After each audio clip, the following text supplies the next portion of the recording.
দুর্গাপুরের সিটি সেন্টারের পলাশডিহায় দুর্গাপুর হাটে রবিবার থেকে শুরু হলো রাজ্য সরকারের উদ্যোগে হস্তশিল্প মেলা 2024।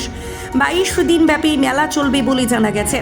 রাজ্যের বিভিন্ন প্রান্ত থেকে হস্তশিল্পীরা তাদের পসরা নিয়ে হাজির হয়েছেন এই মেলায়। রবিবার এই মেলার শুভ উদ্বোধন অনুষ্ঠানে উপস্থিত ছিলেন রাজ্যের মন্ত্রী মলয় ঘটক, পাণ্ডবেশ্বরের বিধায়ক নরেন্দ্রনাথ চক্রবর্তী, জেলা শাসক পল্লাবনম এস, দুর্গাপুরের মহকুমা শাসক ডক্টর সৌরভ চ্যাটার্জি, দুর্গাপুর নগর নিগমের পুর প্রশাসক অনিন্দিতা মুখোপাধ্যায় সহ অন্যান্য বিশিষ্টজনেরা। উদ্যোক্তাদের দাবি, রাজ্য সরকারের উদ্যোগে কুটির শিল্প হস্তশিল্প মেলায় কোটি টাকার কেনাবেচা হবে বলে আশাবাদী তারা, যা এই প্রান্তিক শিল্পীদের আয়ের নতুন দিশা দেখাবে। দুর্গাপুর একটা সাংস্কৃতিক শহর।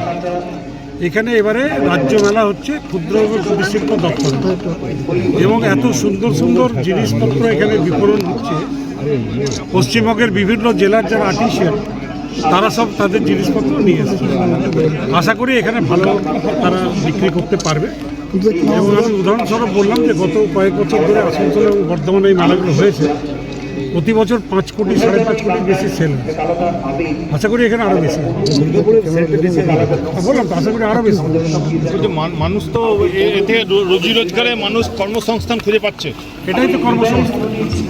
এই যে এত আর্টিস্ট এসছেন, তারা সারা বছর ধরে যে জিনিসগুলো তৈরি করেন আশা করে যে কিভাবে আমরা বিক্রি করব।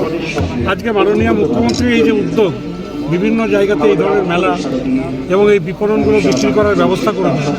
যারা আর্টিস্ট আসছেন তাদের থাকা, তাদের যাতায়াত, এই সমস্ত খরচা কিন্তু রাজ্য সরকার